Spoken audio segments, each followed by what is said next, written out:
Bum bum bum bum bum bum bum bum bum bum bum bum.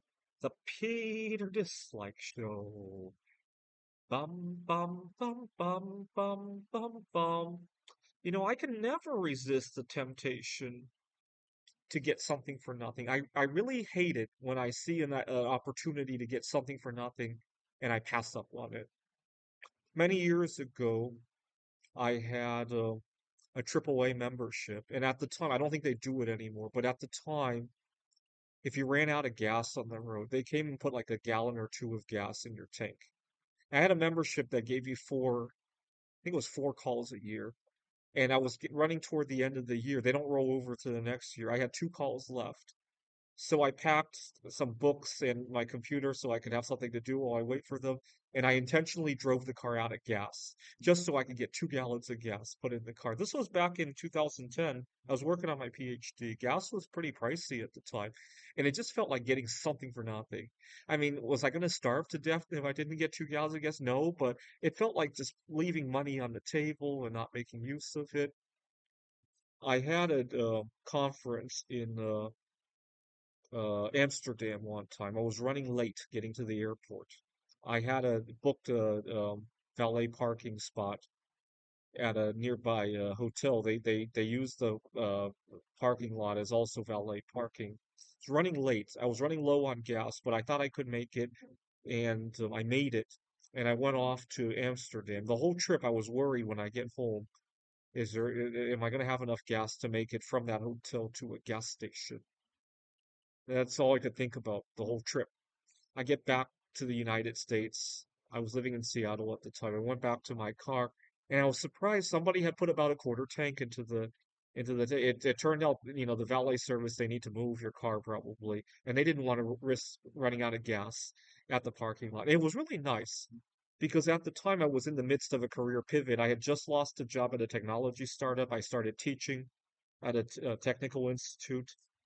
And at the time, every penny really counted. In fact, going to the conference was already stretching my budget, it was important for my career, so I went. But it was really stretching my budget, and it was really nice to have a quarter tank of gas for free.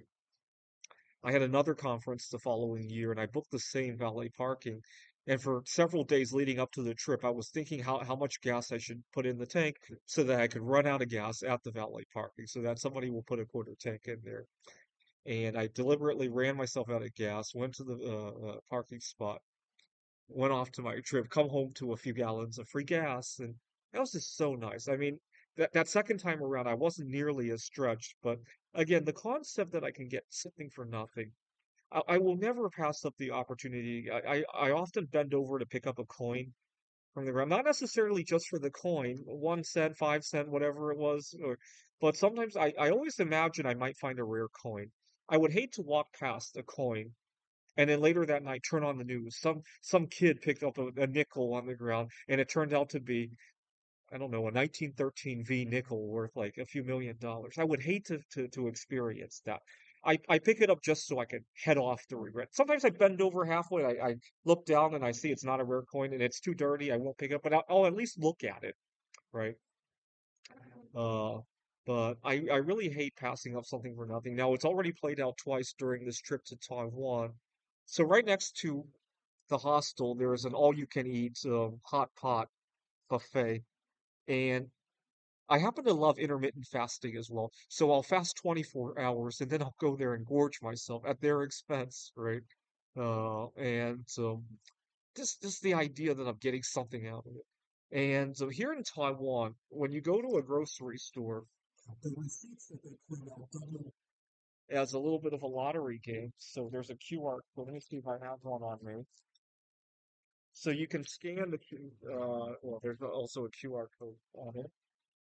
And what I'll do is I'll go to the store and I'll buy one item at a time so I can generate lots and lots of receipts. And haven't really won anything, but the idea that if I buy it all in one go, the idea that I'm giving up something for, and plus there's also the off chance that I'll get a rare coin in my change if I buy things one at a time, right? There's a self-checkout machine. I'll scan one item, pay with a big bill, and hope get a lottery ticket as well as the possibility of finding a rare coin. Two lottery games in one go, right? And and I'll scan them one at a time. And actually the guy behind me thought that was so clever. He's from Taiwan. He never thought about doing that. He knew what I was doing. The Taiwanese like to think outside the box. He thought it was so clever. He didn't think about the rare coin though. He was only thinking about the lottery ticket. He was like, "Why don't you just use some of those coins?" And I'm like, "Oh, I also want to see if I can get a rare coin." He was like, "That is so clever." Obviously, what I'll do with the coins is kind of a tricky thing now, right? The ones that weren't rare, I didn't find any rare coins, right? This is the Peter Dislike Show. Bum bum bum bum bum bum bum bum bum bum bum bum.